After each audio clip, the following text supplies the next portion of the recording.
اس میں ناز بلوچ صاحب جو بابر اعوان صاحب ہیں، بابر اعوان صاحب نے یہ بات آج کی ہے جو اس طرف اشارہ کرے، سنیں ذرا بابر اعوان صاحب نے کیا کہا ہے۔ میں آپ کو صرف ایک اطلاع دینا چاہتا ہوں کہ یہ جو ابھی آئی ہے ٹرانسپیرنسی کی رپورٹ، یہ نون کی کرپشن کا ایک اور ثبوت ہے۔ آپ نکال لیجئے ذرا کہ یہ کس کس سال کی بات کر رہی ہے،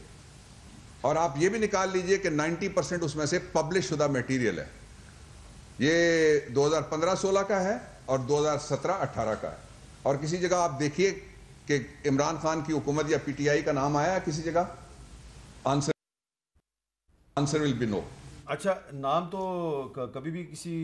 پولیٹیکل پارٹی کا نہیں آتا، لیکن ناز بلوچ صاحب ایک ان کا موقف تو ہے، بابر اعوان صاحب یہی کہہ رہے ہیں، انہوں نے بھی کچھ نام لیے ہیں اور اس میں پیپلز پارٹی کے نام بھی ہیں۔ تو اگر آپ کی پارٹی کے ایک سینئر رہنما نیر بخاری صاحب چیئرمین سینٹ رہے ہیں، وہ اگر ان پر الزام ہے، اگر انہوں نے اسلام آباد میں زمین پہ قبضہ کیا ہوا، تو کبھی ان سے کوئی کسی نے انکوائری کی ہے، پوچھا ان سے کہ یہ کیوں آپ کے خلاف اس طرح کا الزام لگتا ہے؟ بسم اللہ الرحمن الرحیم۔ حامد میر صاحب دیکھیں، اس حکومت کی کارستانیاں یہ بھی ہمیں دیکھنی تھی کہ ہر چیز کا ملبہ دوسروں کے اوپر ڈال دینا۔ بہت ہی خوبصورتی سے جو ہے حکومتی نمائندے نے ابھی بات کی، انہوں نے کہا کہ یہ سسٹم کو ریفارم کرنے میں بہت ٹائم لگے گا، اور کئی سارے سینکڑوں کنال انہوں نے گنوا دیے کہ یہ ان کی وجہ سے کرپشن، تو ان کی وجہ سے کرپشن ہو رہی ہے۔ تو میں تھوڑی سی یاد دہانی دلا دوں کہ سسٹم کو ریفارم کرنے میں تو ان کو واقعی میں بہت ٹائم لگے گا بقول ان کے، لیکن البتہ 300 کنال اراضی کو ریگولرائز کرانے میں ان کو کوئی ٹائم نہیں لگا، جو 11 لاکھ روپے میں ریگولرائز کرا دیا، کیونکہ وہ وزیر اعظم صاحب کا تھا۔ وزیر اعظم صاحب کہتے تھے کہ the fish rots from the head down، تو یہ کہتے تھے کہ fish rots from the top۔ تو آج کیا ہم کریں جب کرپشن کے اعداد و شمار اور اشاریے اوپر جا رہے ہیں؟ کیا یہ بات درست نہیں کہ بی آر ٹی کے اندر کرپشن ہوئی؟ کیا یہ بات درست نہیں کہ بلین ٹری سونامی کے کرپشن کے سکینڈلز کو دبایا جا رہا ہے؟ کیا یہ بات درست نہیں کہ چینی چوری ہوئی؟ کیا یہ بات بھی درست نہیں کہ کل آپ کے شو میں میں نے دیکھا کہ ایک ایم پی اے پنجاب اسمبلی کے، وہ بالکل ببانگ دہل کہہ رہے ہیں کہ پنجاب میں کرپشن ہو رہی ہے، اور وہ تو براہ راست وزیر اعلیٰ کے اوپر جی وہ بالکل براہ راست الزام لگا رہے ہیں، پی ٹی آئی کے ایم پی اے۔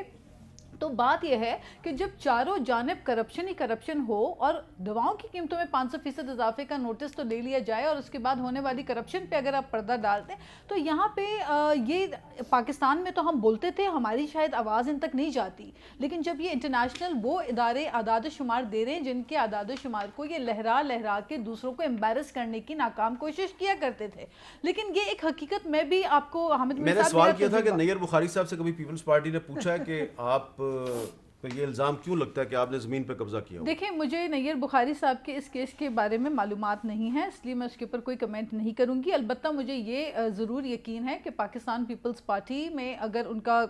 ڈیفینیٹلی پیپلز پارٹی نے ہر لیول کے اوپر کرپشن کے ایلیگیشنز کو بھی فیس کیا ہے اور سرخرو بھی ہوئے ہیں، تو اگر الزام ہے تو لیٹ دا کورٹس ڈیسائیڈ۔ لیکن بات کہنے کا مقصد یہ ہے کہ ہم نے ڈی آئی جیز نہیں تبدیل کی اپنے رشتہ داروں کی پراپرٹی کے چکر میں، ریگولرائز کرنے کے چکر میں۔ یہ لاہور میں جو تماشے ہوتے رہے ہیں، آئی جیز کی برطرفیاں، ان کو تبادلے، سی سی پی او کو تبادلہ کر دینا اپنے ذاتی رشتہ داروں کے پراپرٹی کے اوپر، تو یہ کرپشن کی جو کہانیاں ہیں یہ دنیا دیکھ رہی ہے۔ ہماری آوازیں تو یہ دبا دیتے تھے، اب یہ انٹرنیشنل ٹرانسپیرنسی، انٹرنیشنل